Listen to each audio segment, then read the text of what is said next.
Portugal já escolheu. Um novo ciclo político começa agora. O que vem depois das eleições?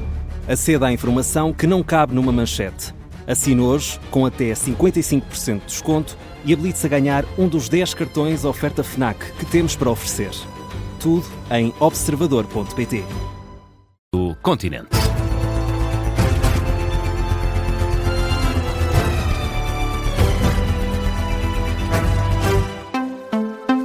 Está a começar o Jornal da Uma com a edição do Miguel Videira. Miguel, a terra tremeu em Lisboa. Um sismo de magnitude 4.1 na escala de Richter foi sentido na última hora na capital. Sim, na capital e em boa parte dos concelhos da área metropolitana de Lisboa. Num curto comunicado, o IPMA, o Instituto Português do Mar e da Atmosfera, dá conta que o epicentro do sismo foi registado a cerca de 4 km a noroeste de Alenquer, a profundidade 15 km. De acordo com a informação disponível, o sismo foi sentido pelo Instituto Português do Mar e da Atmosfera. Remete novas informações sobre a profundidade e possíveis impactos para mais tarde. Já a Autoridade Nacional de Emergência e Proteção Civil assegura que não há registro de quaisquer danos até esta altura. Ainda assim, apela à população que siga as medidas de autoproteção em caso de sismo, principalmente em zonas já afetadas por movimentos de massa e instabilidade de estruturas. Assegura a Autoridade Nacional de Emergência e Proteção Civil, que está a acompanhar o caso, pois claro. E o antigo presidente do IPMA, o geofísico Miguel Miranda, avisa que é bastante provável que ocorram réplicas. Sim, Miguel Miranda adianta que a intensidade sísmica na zona de Alenquer deve ter sido de 4 ou 5 pontos. A magnitude sísmica foi 4.1. A intensidade com que foi sentido depende da distância. Na zona de Alenquer, há ter sido com uma intensidade, eu diria, 4 ou 5, ou seja, abanou significativamente a região, apesar de ter sido um sismo profundo, a 15 km de profundidade, de acordo com as informações do site do IPMA.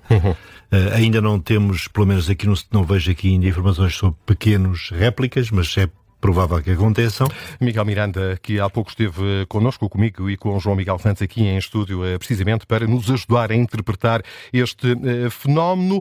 Ora, diz Miguel Miranda, explica Miguel Miranda, porque é que a zona de Alenquer tem sido afetada por estes sismos? É uma zona em que este tipo de fenómenos tem acontecido. Nos estudos que foram feitos no passado para as várias 50 ou 60 localizações possíveis do aeroporto de Lisboa, os estudos nestas zonas foram bastante profundos e sabe-se que esta heterogeneidade geológica tem alguma capacidade de gerar sismos de magnitude sensível. E, portanto, não é impossível que regiões que estejam muito fragilizadas sofram agora algum dano complementar. Miguel Miranda, o ex-presidente do IPMA, esteve há pouco aqui nos estúdios do Observador. Este sismo que foi sentido, mas que não provocou estragos, Miguel. Sim, já aqui demos conta disso. Conversámos com algumas corporações de bombeiros, o caso de Vila Franca de Xira, Ericeira e Sobral de Montagraço. O comandante dos bombeiros da Ericeira, por exemplo, diz que ninguém reportou danos em consequência deste sismo de 4.1. Filipe Corella diz apenas que há pessoas que contactaram a Corporação de Bombeiros para tentarem perceber exatamente o que é que se tinha passado. Efetivamente, aqui na Ericeira, quer no nosso quartel, quer na área de intervenção, sentiu-se aqui durante alguns segundos este abalo sísmico. Na nossa área de intervenção também há alguns relatos de pessoas que se assustaram.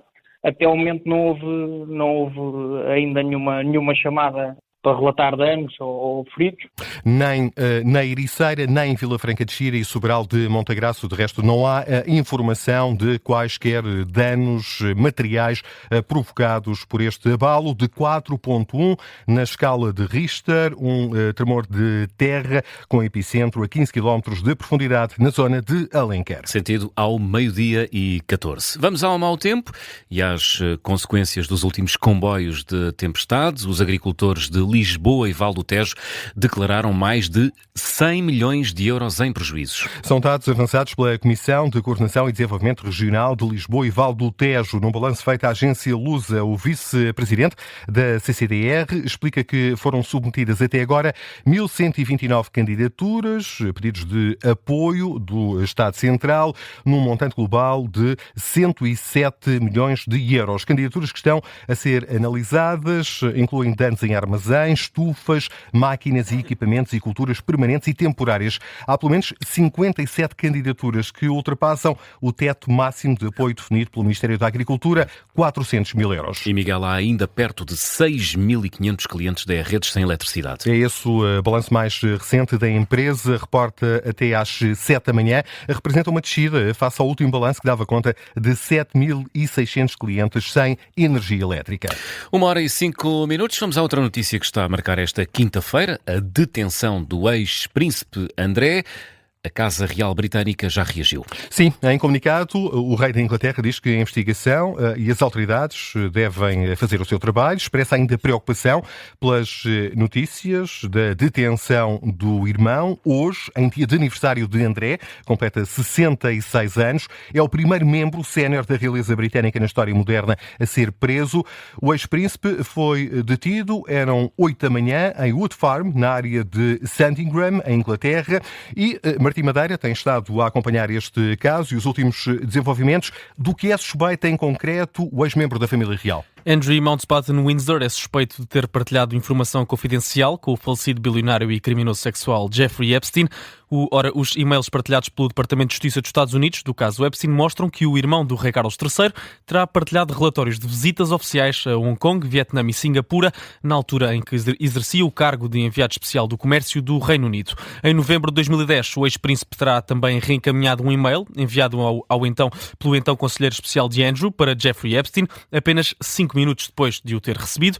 Ainda na véspera de Natal de 2010, envia a Jeffrey Epstein ficheiros confidenciais sobre oportunidades de investimento na reconstrução da província de Helmand, no Afeganistão. No caso Epstein, o ex-príncipe é um dos suspeitos de ter abusado sexualmente de menores de idade. Na ilha dos pedófilos de Jeffrey Epstein, aparece em várias fotos com mulheres e está também a ser investigado pela polícia britânica por esse caso. Em 2021, uma das vítimas, Virginia Giuffre, acusou o ex-membro da família real de a ter abusado sexualmente quando era menor de idade. Martim Madeira, com o resumo das suspeitas que levaram à detenção do ex-príncipe André, irmão do rei Carlos III. É o primeiro membro, como disse, da família real britânica a ser detido na história moderna.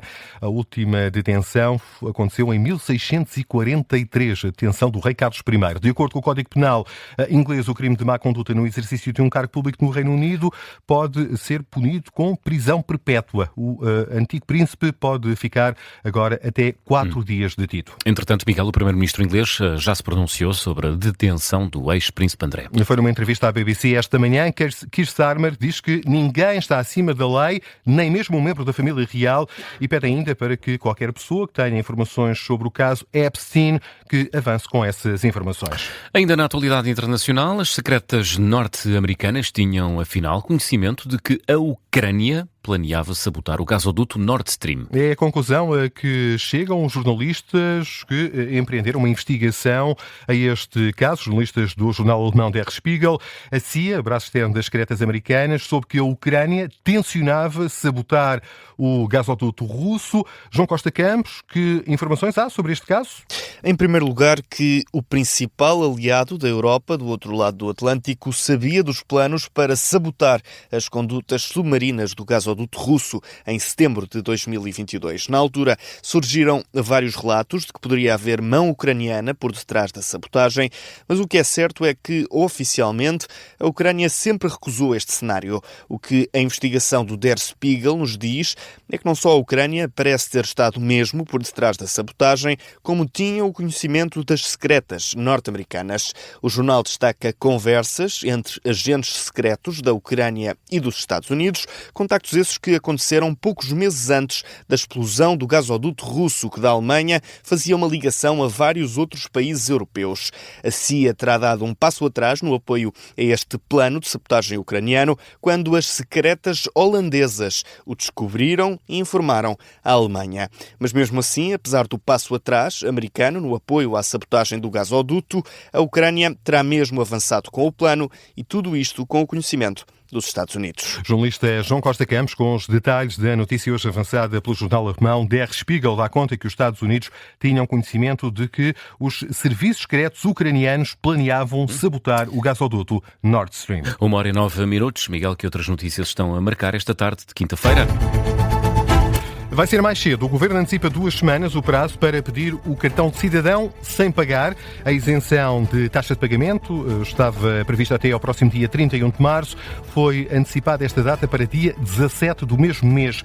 Esta é uma medida que procura ajudar as vítimas do mau tempo. Qualquer cidadão de um dos concelhos mais afetados pela tempestade Christine está isento do pagamento ao pedir um novo cartão do cidadão. Tem até dia 17 de março para o fazer. 2 dias depois, eis a reação do Real Madrid ao caso de alegado racismo dirigido a Vinícius Júnior no Estádio da Luz. Os merengues informam que forneceram todas as provas sobre o incidente que envolveu o extremo argentino do Benfica, Gianluca Prestiani, acusado de chamar macaca Vinícius. O Clube de Madrid considera inaceitável o episódio de racismo ocorrido na última terça-feira. Entretanto, Prestiani arrisca pelo menos 10 jogos de suspensão caso venham a ser provadas as acusações.